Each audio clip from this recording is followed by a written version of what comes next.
Me age 25 to 40 మిడిల్లో ఉంటే ఈ సొసైటీ ముఖ్యంగా మన చుట్టాలు మనల్ని అడిగే కామన్ క్వశ్చన్ ఏంటి, ఇంకా సొంత ఇల్లు లేదా, ఎప్పుడు కడతావు, ఎప్పుడు కొంటావు అని అడుగుతూ ఉంటారు. అవునా కదా? మిమ్మల్ని కూడా అడిగే ఉంటారు. అంతెందుకండి, పెళ్ళవ్వాలంటే సొంత ఇల్లు ఉందా లేదా అని చెప్పి చూసి ఆ తర్వాత మాత్రమే పిల్లని ఇస్తూ ఉన్నారు. సో ఇలా అడుగుతూ ఉన్నారు కనుక ఈ ఏజ్ వాళ్ళు ముఖ్యంగా ఎటువంటి ఫినాన్షియల్ ప్లానింగ్ లేకుండా సింపుల్గా బ్యాంక్ వెళ్ళి హోమ్ లోన్ తీసుకొని ఇంటిని కొంటూ ఉన్నారు లేదా కడుతూ ఉన్నారు. ఈ విధంగా ఫినాన్షియల్ ప్లానింగ్ లేకుండా ఏదో బ్లైండ్గా హోమ్ లోన్ తీసుకొని ఇంటిని కొంటే ఖచ్చితంగా ఫ్యూచర్లో ఫినాన్షియల్ ట్రాప్లో పడతాం. ఫర్ ఎగ్జాంపుల్, మీ ఏజ్ 26, ఇప్పుడు మీ జీతం 60,000. సో అందరూ చెప్తూ ఉన్నారు సొంత ఇల్లు ప్రెస్టేజ్ అది ఇది చెప్తూ ఉన్నారు. సో మీరు బ్యాంక్ వెళ్ళి హోమ్ లోన్ అప్లై చేశారు, వచ్చింది. ఎందుకంటే మీ జీతం 60,000 ప్లస్ సిబిల్ స్కోర్ కూడా బాగానే ఉంది. సో హోమ్ లోన్ తీసుకున్నారు, ఇల్లు కొన్నారు. ఈఎంఐ ఎగ్జాంపుల్గా 30,000. సో మిగిలేది 30,000, అంతే కదా? మిగిలేది 30,000. సో మీరేమనుకుంటారు, సర్లే చాలు 30,000 సరిపోద్ది అనుకుంటారు. కానీ హోమ్ లోన్ టెన్యూర్ 20 years. ఇప్పుడు సరిపోద్ది 30,000, కానీ ఫ్యూచర్లో 20 years కదా, ఇది స్టార్టింగ్ స్టేజ్. కొన్ని రోజుల తర్వాత మ్యారేజ్ అయింది, ఓకేనా? మ్యారేజ్ అయింది, సరిపోద్దా? లేదు. ఆ తర్వాత పిల్లలు, సరిపోద్దా? లేదు. శాలరీ హైకు తక్కువ ఉంటుంది, కానీ ఖర్చులు ఇంక్రీజ్ అవుతూ ఉంటాయి. ఇలా ఖర్చులు పెరిగితే ఈఎంఐ తగ్గదు కదా. ఈఎంఐ సేము కానీ ఖర్చులు పెరుగుతూ ఉంటాయి, సరిపోదు. ఈ కారణం చేత చాలామంది ఈఎంఐస్ కట్టలేకపోతూ ఉన్నారన్నమాట. ఈ విధంగా ఈఎంఐస్ని కట్టడం మానేస్తే ఏమవుద్ది? బ్యాంక్ వచ్చి ఇంటిని స్వాధీనం చేసుకొని ఆక్షన్. ఎగ్జాంపుల్గా చూపిస్తా, చూడండి. హైదరాబాద్ హౌస్, ఇవన్నీ ఏంటి? Punjab national bank 27 lakh. ఇది అడ్రస్. ఏమైందంటే వీళ్ళు పంజాబ్ నేషనల్ బ్యాంక్లో లోన్ తీసుకొని హోమ్ లోన్ కట్టడం మానేశారు. స్వాధీనం, ఆక్షన్. 27 lakhs, 88 lakhs, ఇవన్నీ ప్రాపర్టీసే. ఎందుకున్నాయి ఇన్ని? చాలా ఉన్నాయి, 7 pages, ఎన్నో ఉన్నాయి. సో మనమైతే మార్చుదాం. ఎగ్జాంపుల్గా విజయవాడ, ఓకేనా? సో ఇవన్నీ విజయవాడ ప్రాపర్టీస్. చూసారా? విజయవాడ చిట్టినగర్ ఎంత? ఇల్లు 25 lakhs, ఇది అడ్రస్ 36 lakhs. ఇలా ఎన్నో ఉన్నాయి చూసారా? ఇవన్నీ హౌజెసే. Hinduja housing finance. సో వీళ్ళు ఈ బ్యాంక్స్ వద్ద హోమ్ లోన్ తీసుకొని కట్టడం మానేశారు. బ్యాంకులు వచ్చి స్వాధీనం చేసుకున్నాయి, ఆప్షన్లో పెట్టాయి. ఎందుకు ఈ విధంగా జరుగుతుందంటే సింపుల్, ఫినాన్షియల్ ప్లానింగ్ సరిగ్గా చేసుకోకుండా వాళ్ళు సొసైటీ గురించి హోమ్ లోన్ తీసుకున్నారు. ఆ తప్పుని మీరైతే చేయకండి. వీళ్ళు చేసిన తప్పుని మీరైతే చేయకండి. చేయకుండా ఉండాలంటే అసలు ఆ తప్పులేంటి అండ్ వాటికి సొల్యూషన్ ఏంటి అంతా నేనైతే ఈ వీడియోలో ఎక్స్ప్లెయిన్ చేస్తా. సో ఈ వీడియోని లాస్ట్ వరకు చూడండి. అంతేకాకుండా ఇంతవరకు ఈ ఛానల్ని సబ్స్క్రైబ్ చేసుకోకపోతే ఇప్పుడే సబ్స్క్రైబ్ చేసుకోండి. నేను మీ Kaushik Maridi. First one, so చాలామంది చేసే తప్పు ఏంటంటే ఈ డౌన్ పేమెంట్ కట్టే డబ్బు వాళ్ళ వద్ద ఉండదు. మీరు కనుక హోమ్ లోన్ తీసుకుందాం అనుకున్నట్లయితే ఖచ్చితంగా 30% డౌన్ పేమెంట్ కట్టండి. సింపుల్గా చెప్పాలంటే మార్జిన్ మనీ. సో 30% ఎక్కువ అనుకుంటే అట్లీస్ట్ 20% మీరైతే డౌన్ పేమెంట్ కట్టాలి. ఈ డౌన్ పేమెంట్ మీ సేవింగ్స్ అయి ఉండాలి. అర్థమైందండి? ఎగ్జాంపుల్గా ఇంటి వాల్యూ 40 lakhs, ఇంటి వాల్యూ 40 lakhs. సో మీరు డౌన్ పేమెంట్ 20% అనుకున్నా కూడా 8 lakhs. 8 lakhs మీ వద్ద సేవింగ్స్ ఉండాలి. ఉంటే మాత్రమే మీరు హోమ్ లోన్కి అప్లై చేయండి, లేకపోతే నో. వెయిట్ చేయండి, ఆగండి, తప్పేముంది. ఇంత డబ్బు సేవింగ్స్ ఉంటే మాత్రమే మీరు హోమ్ లోన్కి అప్లై చేయండి. So 40 lakhs property, remaining 32 lakhs loan అనమాట. ప్లస్ ఈ 8 lakhsతో పాటు ఇదే కింద రాస్తా, ఓకేనా?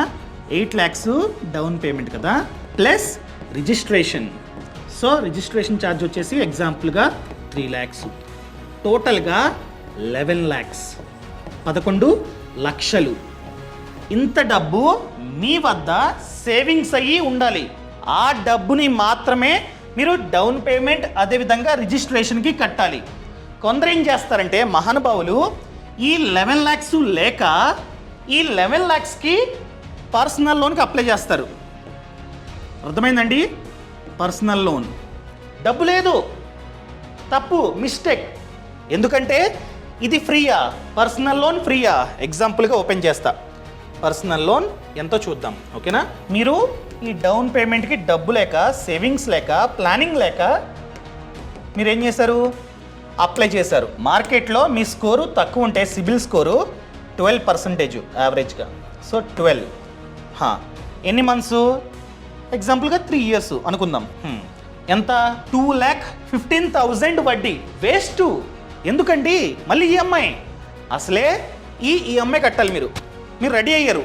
ఎంతకి? ఇంతకుముందే చెప్పా 32 lakhs లోన్కి రెడీ అయ్యారు. సో ఎంటర్ చేస్తున్నా 32 lakhs కదా. సో ఎగ్జాంపుల్గా 20 years tenure 9 వేసుకున్నా. అంటే 28,000 ఈఎంఐ కట్టడానికి రెడీగా ఉన్నారు ఈ 32 lakhsకి.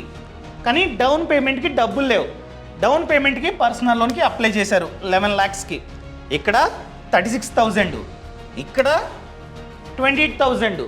ఎందుకండి అంతా? వెయిట్ చేయండి. ఇక్కడ వడ్డీ వేస్టా? 2 lakhs వడ్డీ వేస్టా? కొందరు ఏం చేస్తారు ఇంకా మహానుభావులు, బ్యాంక్ వెళ్ళి ఏం అప్లై చేస్తాంలే సిబిల్ స్కోర్లో చూపిస్తుంది అని చెప్పి బయట వడ్డీకి ₹2 వడ్డీకి తెచ్చుకుంటారు ఈ 11 లక్షలు. అప్పుడు డబుల్ 12%కి ఎంత అంటే 24%కి 2 rupees అంటే 24% కదా. ఎంత అవుతుంది ఆలోచించండి. ఈ విధంగానే ట్రాప్లో పడుతూ ఉన్నారు ఈ 11 lakhs లేక.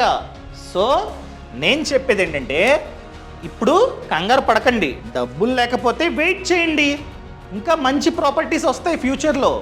ఎలాగో ఇప్పుడు 28,000 కట్టడానికి రెడీ అయ్యారు. హోమ్ లోన్, నేను చెప్తుంది హోమ్ లోన్, పర్సనల్ లోన్ కాదు, హోమ్ లోన్. 28,000 ఈఎంఐ కట్టడానికి రెడీగా ఉన్నారు. ఇదే 28,000 ఇన్వెస్ట్మెంట్ చేయండి. 3 years పాటు సేవింగ్స్ చేసుకోండి. So for example mutual funds, SIP, index funds అనుకుందాం. ఎంటర్ చేస్తున్న 28,000 ఎన్ని ఇయర్స్? ఒక 3 years మన ప్లాన్ని పోస్ట్ పోన్ చేద్దాం. 3 years. సో 3 yearsకి మీరు కనుక మళ్ళీ కండిషన్, ఈ ఎస్ఐపి అన్నది షార్ట్ టర్మ్కి కాదు, లాంగ్ టర్మ్.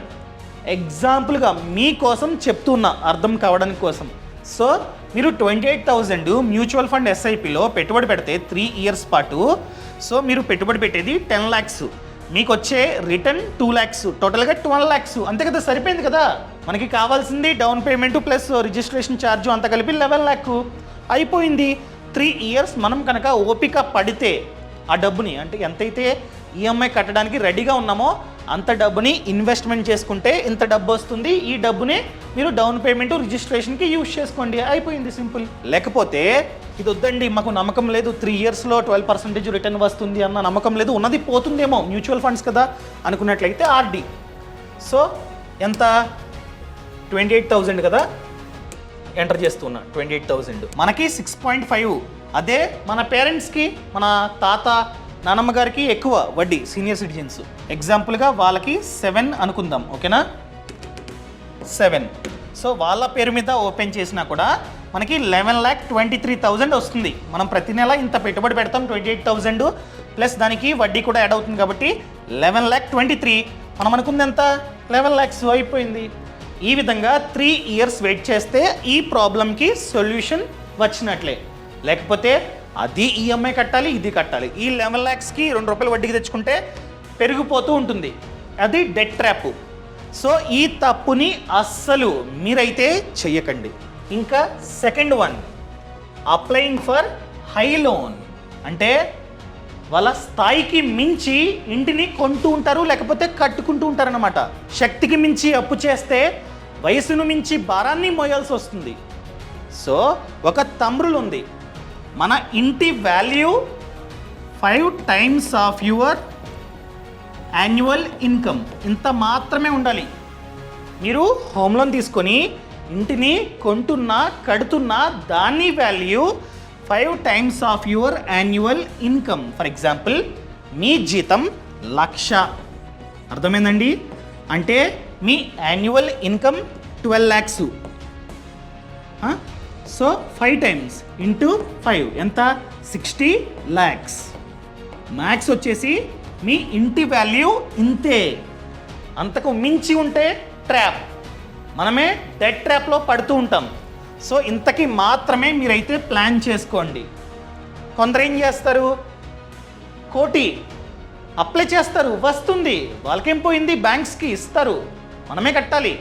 సో దీనికన్నా నేనేం చెప్తానంటే మీరు ఏ విధంగా ప్లాన్ చేసుకోవాలంటే మీ అన్ని ఈఎంఐస్ కలిపి, అర్థమైందండి, అన్ని ఈఎంఐస్ కలిపి మంత్లీ జీతంలో మ్యాక్స్ 40%, ఇంకా బెటర్ 30 అయితే సేఫ్.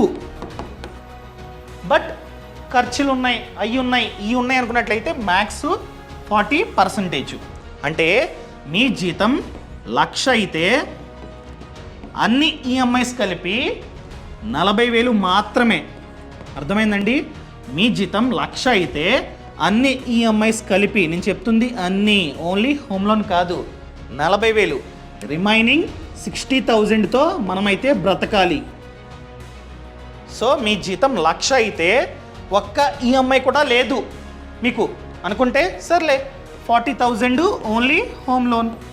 అదే నాకు పర్సనల్ లోను ఈఎంఐ 10,000 ఉంది, కార్ లోను ఈఎంఐ 10,000 ఉంది అనుకున్నట్లయితే మీకు మిగిలింది 20,000, అంతే కదా?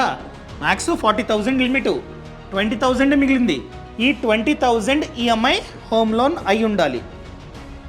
సో మీ జీతం ఎక్కువ కానీ ఆల్రెడీ అప్పులుంటే ఏం చేస్తారు, తీసుకోకండి. ఎందుకంటే ఎగ్జాంపుల్గా సో మనం ఏమనుకున్నాం, ఇంటి వాల్యూ మ్యాక్స్ 60 lakhs అయినా పర్లేదు అనుకున్నాం. ఆ విధంగానే ప్లాన్ చేద్దాం. సో 60 lakhs ఇంటి వాల్యూ. సో మీరు ఖచ్చితంగా డౌన్ పేమెంట్ కట్టాలి. డౌన్ పేమెంట్ తీసేస్తే ఒక 48 lakhs అనుకుందాం, ఓకేనా? అంతే కదా, చెప్పాను కదా, down payment savings. Down payment తర్వాత 80% అంటే 48 lakhs అనుకుందాం. సో అప్పుడు ఎంత కట్టాలి మీరు ఈఎంఐ? 43,000 కట్టాలి. ఎక్కడ కడతారండి, ఎక్కడ కడతారు? ఆల్రెడీ మీరు ఇక్కడ కడుతున్నారు ఈఎంఐస్, ఏది కార్ లోను ఇవన్నీ కడుతున్నారు, కార్ లోన్ ఇవన్నీ కడుతున్నారు.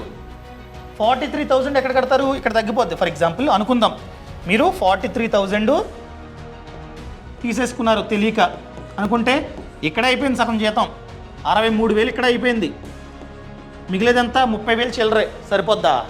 సరిపోదు. ఇదే ట్రాపు. చాలామంది ఈ విధంగా తీసేసుకొని ఇష్టం వచ్చినట్టు ఆ తర్వాత కట్టడం మానేస్తూ ఉంటారు. మన ఇల్లు స్వాధీనం, చివరికి ఆప్షన్. ఈ తప్పుని మీరైతే చేయకండి. సొల్యూషన్ ఏంటి? వెయిట్ చేయండి. వెయిట్ చేసి ఏమైతే లోన్స్ ఉన్నాయో, personal loan EMI 10,000, car loan 10,000 clear చేసి టోటల్గా 0 ఈఎంఐస్ తర్వాత అప్పుడు అప్లై చేయండి.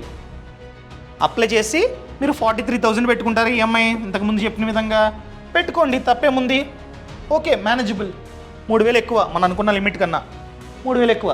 సరే, ఈ విధంగా ప్లాన్ చేసుకోవాలి. అంతేగాని ఇష్టం వచ్చినట్టు తీసేసుకొని ఈఎంఐ కట్టడం మానేసి బ్యాంక్ ఇచ్చేసి ఎందుకు? ఎమోషన్, సొంత ఇల్లు, అక్కడే చాలా ఇయర్స్గా ఉన్నాం. సో చాలా పెద్ద ఎమోషన్. ఈ తప్పుని మీరైతే చేయకండి. సో లొకేషన్, చాలామంది చేసే మిస్టేక్ ఇదే. ఎగ్జాంపుల్గా ఒక కంపెనీలో జాబ్ అనేది చేస్తూ ఉంటారన్నమాట. ఆ కంపెనీ పక్కనే ఒక అపార్ట్మెంట్లోని ఫ్లాట్ని కొంటారు, అర్థమైందండి? అపార్ట్మెంట్లోని ఫ్లాటు. వీళ్ళు మంచిగా సేవింగ్స్ అనేవి చేసుకుంటారు, డౌన్ పేమెంటు ఆ సేవింగ్స్ నుంచే కడతారు. అదేవిధంగా అన్ని ఈఎంఐస్ కలిపి 40% కన్నా తక్కువే ఉంటాయి. కానీ వీళ్ళు చేసే మిస్టేక్ ఏంటంటే బ్లైండ్గా ఏదో ఒక లొకేషన్ని చూస్ చేసుకుంటారు. ఒక లొకేషన్లో ఫ్లాట్ని కొన్నామంటే ఆ ఫ్లాట్లో మినిమం 20 ఇయర్స్ మనం ఉంటే గుడ్. కొందరు ఏం చేస్తారంటే బ్లైండ్గా కొనేసి ఎక్కడో ఒక 50 కిలోమీటర్స్ తర్వాత వేరే కంపెనీలోకి షిఫ్ట్ అవుతారనమాట. అంటే ఇంటి నుండి ఒక 50 కిలోమీటర్స్ దూరంలో వేరే కంపెనీ ఉంటుంది, అక్కడికి షిఫ్ట్ అవుతారు. డైలీ ఈ 50 కిలోమీటర్స్ ట్రావెల్ చేయలేక ఆ ప్లేస్కి రెంట్కి వెళ్తారు. ఇక్కడ రెంటు సేమ్ అయితే ఓకే, సేమ్ కాకపోతే కొందరు ఏం చేస్తారంటే హైదరాబాద్ నుంచి బెంగళూరుకి షిఫ్ట్ అవుతారు. షిఫ్ట్ అయ్యి అక్కడ ఒక 35,000 రెంట్ కడతారు బెంగళూరులో. ఇక్కడ ఈ ఫ్లాట్ని ఏం చేస్తారంటే రెంట్కి ఇస్తారు. ఇక్కడ పాపం వీళ్ళకి 20,000 వస్తుంది. కష్టపడి కట్టుకున్నారు లేకపోతే కొనుక్కున్నారు, కానీ వచ్చేది 20,000, పోయేది 35,000, 15,000 లాసు. ఎందుకండి ఈ విధంగా? నాకు తెలిసిన వాళ్ళు ఇంతమంది ఉన్నారు బెంగళూరులో. ఈ విధంగా ఫ్లాట్ కొనేసుకొని బ్లైండ్గా దాన్ని రెంట్కి ఇచ్చి ఇక్కడ దానికంటే ఎక్కువ కడుతున్న వాళ్ళు. అలా చేయకండి. అదేవిధంగా లొకేషన్తో పాటు మెయిన్ థింగ్ జాబ్. మనం జాబ్ అన్నది చేస్తూ ఉన్నాం, ఇప్పుడు జీతం వస్తుంది, ఈఎంఐస్ కడుతూ ఉన్నాం. రేపు జాబ్ అన్నది లేకపోతే స్టెబిలిటీ ఉందా చూసుకోండి. నా జాబు సేఫ్, నాకు మంచి స్కిల్స్ ఉన్నాయి, ఎలాగైనా బ్రతికేస్తా, ఈ జాబ్ పోతే తీసేస్తే ఇంకొక జాబ్ అన్న నమ్మకం ఉంటే మాత్రమే హోమ్ లోన్కి అప్లై చేయండి. నమ్మకం లేకపోతే వెయిట్ చేయండి. ఎప్పుడైతే మీకు నమ్మకం వస్తుందో ఆ తర్వాత మాత్రమే మీరైతే హోమ్ లోన్కి అప్లై చేయండి. ఇప్పుడు డబ్బు వస్తుంది కడుతున్నారు, రేపొద్దున డబ్బు లేకపోతే ఎలా? సో ప్రతి ఒక్కరూ సెకండ్ సోర్స్ ఆఫ్ ఇన్కమ్ని క్రియేట్ చేసుకోండి. అర్థమైందండి? ఇప్పుడు మీరు జాబ్ చేస్తున్నారు లేకపోతే వ్యాపారాన్ని చేస్తున్నారు, డబ్బు వస్తుంది, అది first source of income. Active ఇన్కమ్తో పాటు ప్యాసివ్ ఇన్కమ్ని క్రియేట్ చేసుకోవాలి. అప్పుడు ఈ శాలరీ లేకపోయినా కూడా మీ సెకండ్ సోర్స్ ఆఫ్ ఇన్కమ్ ద్వారా మీరైతే ఈఎంఐస్ కట్టుకోవచ్చు. సో ఈ జాబ్ అనేది పోయిందని చెప్పి గ్యాప్ వస్తే ఈఎంఐస్ కట్టకపోతే బ్యాంక్ వాళ్ళు వచ్చి ఇంటిని స్వాధీనం చేసుకుంటారు. సో సెకండ్ సోర్స్ ఆఫ్ ఇన్కమ్ని క్రియేట్ చేసుకోండి. ఒకవేళ మీరు ఫ్యూచర్లో ఈఎంఐస్ కట్టడం మానేస్తే బ్యాంక్ వెళ్ళి చెప్పండి, ఈ విధంగా జాబ్ అన్నది పోయింది, కాస్త టైం ఇవ్వండి అని చెప్తే వాళ్ళు టైం ఇస్తారు. మారటోరియం పీరియడ్ సిచ్యువేషన్ని బట్టి మాత్రమే. సో టైం ఇస్తే యూజ్ చేసుకోండి, అంతేగాని కట్టడం మానేస్తారనుకోండి వాళ్ళు వచ్చి తీసుకుంటారు. అర్థమైందండి? Next one, credit score. చాలామంది చేసే తప్పు ఏంటంటే వీళ్ళు అడుగుతూ ఉన్నారు ప్రెస్టేజ్ అని చెప్పి వెంటనే బ్యాంక్ వెళ్ళి అప్లై చేస్తూ ఉంటారన్నమాట. వాళ్ళ సిబిల్ స్కోర్ లేదా క్రెడిట్ స్కోర్ ఎంత ఉంది చెక్ చేసుకోరు. ఎగ్జాంపుల్గా 600 ఎంత ఉంటుంది అయినా కూడా అప్లై చేస్తారు. బ్యాంకు లోన్ అన్నది ఇస్తుంది, బట్ వడ్డీ ఎక్కువ. వాళ్ళు ఏం చెప్తారు? 13% అని చెప్తారు. వీడేం చేస్తాడు? తెలియక సర్లే ఇచ్చేయండి అని చెప్తాడు. చాలా తేడా ఉంటుంది. మీ సిబిల్ స్కోరు 780 లేదా 800 ఆ విధంగా ఉంటే మీకు 8.5 ఆ విధంగా వడ్డీ ఉంటుంది. సో నేను చెప్పేది ఏంటంటే బ్లైండ్గా బ్యాంక్ వెళ్ళి అప్లై చేయకుండా ఇన్ కేస్ మీ స్కోరు తక్కువ ఉంటే పెంచుకోండి, టైం తీసుకోండి. ఒక క్రెడిట్ కార్డ్కి అప్లై చేయండి. క్రెడిట్ కార్డ్ని మనం మినిమం 30% ప్రతి నెల యూజ్ చేసి ఆన్ టైంలో బిల్ అన్నది జనరేట్ అవ్వగానే కట్టేయండి. సో మన స్కోరు పెరుగుతూ ఉంటుంది. అలా పెరిగిన తర్వాత అప్పుడు అప్లై చేయండి. చిన్న ఎగ్జాంపుల్ చెప్పిన 13%కి 8.5కి చాలా ఉంది. సో నేను ఓపెన్ చేస్తున్నా చూడండి. ఎగ్జాంపుల్గా 48 lakhs లోన్ అనుకుందాం, 20 years. సో మీరు 8.5కి దొరికితే మీ స్కోరు ఎక్కువ ఉంది, సో 8.5కి మీకైతే లోన్ వచ్చింది అంటే టోటల్గా మీరు కట్టాల్సింది 51 lakhs. అర్థమైందండి? ఎండ్ ఆఫ్ ద డే మనం కట్టాల్సింది 50 లక్షలు. అదే బ్యాంకులో మీ స్కోరు తక్కువ ఉంది కదా అని చెప్పి మీకు ఎగ్జాంపుల్గా 12%కి లోన్ ఇస్తే 12 అయితే 78 lakhs. 50 lakhs ఎక్కడ, 78 ఎక్కడ, ఎంత? దాదాపుగా 28 lakhs మనకి లాస్. సో అందుకనే చూసుకోండి, ఎంత వీలైతే అంత స్కోర్ని పెంచుకున్న తర్వాత మాత్రమే మీరు అప్లై చేసుకోండి. నేను చెప్పింది 12కి, 13కి అయితే ఇంకా ఎక్కువ. 12%కి అంత తేడా వచ్చింది దీనికి సేమ్ లోను. అదే 13 అయితే ఇంకెంత. సో ఒకవేళ మీ స్కోరు మంచిగా ఉంటే, ఫర్ ఎగ్జాంపుల్ 780 ఉంది, అప్పుడు మీరు బార్గెన్ చేయొచ్చు. బేరం వాళ్ళు ఏం చెప్తారు మీకు? ఎగ్జాంపుల్గా 10% అని చెప్పారు. మీరు అడగండి 8.5కి అడగండి. మీ ఆదాయం అదేవిధంగా మీ స్కోరు ఎక్కువ ఉండి ఈఎంఐస్ ఆల్రెడీ ఉన్న ఈఎంఐస్ తక్కువ ఉంటే ఇస్తారు, తప్పకుండా ఇస్తారు. ఇవ్వకపోతే వేరే బ్యాంకుతో కూడా మాట్లాడి, ఒకవేళ ఆ బ్యాంకు వాళ్ళు మీకు 9%కి ఇస్తున్నారు, వీళ్ళు 10 అని చెప్తున్నారు, అడగండి, ఆ బ్యాంక్ వాళ్ళు 9%కి ఇస్తున్నారు ఇవ్వండి అని చెప్తే వీళ్ళు కూడా తగ్గిస్తారనమాట. బాయ్ చెప్పేసి వెళ్ళిపోండి, వాళ్ళే పిలుస్తారు, సర్లేండి 9%కి ఇస్తామని చెప్తారనమాట. సో ఈ విధంగా బార్గెన్ చెయ్యండి, తప్పేమీ లేదనమాట. Next one, emergency fund. ఎందుకు నేను చెప్పా, జాబ్ అన్నది పోతే ఈఎంఐస్ ఎలా, ఎమర్జెన్సీ ఫండ్. సో ఫ్యూచర్లో ఏదైనా ఎమర్జెన్సీ సిచ్యువేషన్ వస్తే యూజ్ అవుతుంది ఈ ఫండ్. ఎంత? 6 months of your expenses. For example, మీ నెలవారీ ఖర్చు 30,000 ప్లస్ ఈఎంఐ ఎగ్జాంపుల్గా 30,000, టోటల్గా మీ నెలవారీ ఖర్చు 60,000. సో 60,000 ఇంటూ 6 months, సో టోటల్గా 3,60,000. ఇంత డబ్బు మీ ఎఫ్డి ఖాతాలో లేకపోతే మీ సేవింగ్స్ అకౌంట్లో సేఫ్గా ఉండాలి. ఒకవేళ ఫ్యూచర్లో జాబ్ అన్నది పోతే ఈ డబ్బు నుండి మనమైతే ఈఎంఐస్ కట్టుకోవచ్చు. సో బ్యాంకు వాళ్ళు రారు. క్లియర్? నెక్స్ట్ వన్, ప్రతి ఒక్కరూ హెల్త్ ఇన్సూరెన్స్, టర్మ్ ఇన్సూరెన్స్ తీసుకోవాలి. ఎందుకు హెల్త్ ఇన్సూరెన్స్? ఎందుకు? మన మిడిల్ క్లాస్ వాళ్ళు ఎక్కువగా హాస్పిటల్లోనే వాళ్ళ డబ్బుని కడుతూ ఉంటాం. అదే హెల్త్ ఇన్సూరెన్స్ ఉంటే మనం హాస్పిటల్లో కట్టాల్సిన అవసరం లేదు, వీళ్ళే చూసుకుంటారు. వచ్చిన డబ్బు అంతా హాస్పిటల్లో ఎవరికో యాక్సిడెంట్ అయింది మన ఫ్యామిలీ వాళ్ళకని చెప్పి కట్టేసాం అనుకోండి, ఈఎంఐస్ అలాగా ఆగిపోతాయి. అదే హెల్త్ ఇన్సూరెన్స్ తీసుకుంటే ఆగవు. అదేవిధంగా టర్మ్ ఇన్సూరెన్స్ ఇప్పుడు కడుతూ ఉన్నాం, రేపు మనం లేకపోతే మన ఫ్యామిలీ పరిస్థితి, వాళ్ళు కట్టలేరు అంత డబ్బుని. ఫర్ ఎగ్జాంపుల్, అవుట్ స్టాండింగ్ ఇంకా 30 lakhs ఉంది, కడతారా? కట్టలేరు. సో టర్మ్ ఇన్సూరెన్స్ తీసుకున్నాం అనుకోండి, మనం లేకపోతే మన ఫ్యామిలీకి 1 కోటి రూపాయలు ఆ విధంగా ఇస్తూ ఉంటాయి బీమా సంస్థలు. ఈ డబ్బుతో వాళ్ళు ఈజీగా ఉన్న అప్పుని క్లియర్ చేసుకుంటారు. లేకపోతే బ్యాంక్ వాళ్ళు వచ్చి ఈ ప్రాపర్టీని తీసుకుని వెళ్ళిపోతూ ఉంటారు. క్లియర్? సో ఇప్పుడు లాస్ట్ పాయింట్, ఈ తప్పులు మీరైతే చేయకండి. ఎగ్జాంపుల్గా మనం 32 lakhs హోమ్ లోన్ తీసుకున్నాం. ఈ 32 lakhs పైన ఖచ్చితంగా వడ్డీ మనమైతే కట్టాలి కదా. ఈ వడ్డీని 0 ఏ విధంగా చేయాలి చెప్తా. సో మీరు ఎంతైతే హోమ్ లోన్ తీసుకున్నారో దానిలో 0.1% చెప్తున్నా కదా, 0.1%. ఫర్ ఎగ్జాంపుల్ నా కేసులో, ఫర్ ఎగ్జాంపుల్ నేను 32 lakhs తీసుకున్నా. సో 32 lakhsలో 0.1% అంటే 3,200. నేను ఈ 3,200ని పెట్టుబడి పెట్టాలి. సో చూపిస్తా ఎక్కడ, ఎన్ని ఇయర్స్ పాటు. ఎగ్జాంపుల్గా నేను ఇది 30 years. సో ఈ లోన్ మనం 30 yearsకి తీసుకున్నాం. సో ఆ విధంగా 32 lakhs 30 yearsకి తీసుకుంటే మనం టోటల్గా ఎంత వడ్డీ కట్టాలో చూద్దాం. ఓకేనా? ఓపెన్ చేస్తున్నా. సో 32 lakhs అండ్ 30 years ఇలా చూసుకుంటే మనం 56 lakhs ఓన్లీ వడ్డీ కట్టాలి. సో చెప్పాను కదా 3,200. ఈ విధంగా 30 years, ఎందుకంటే అక్కడ కూడా 30 years కాబట్టి.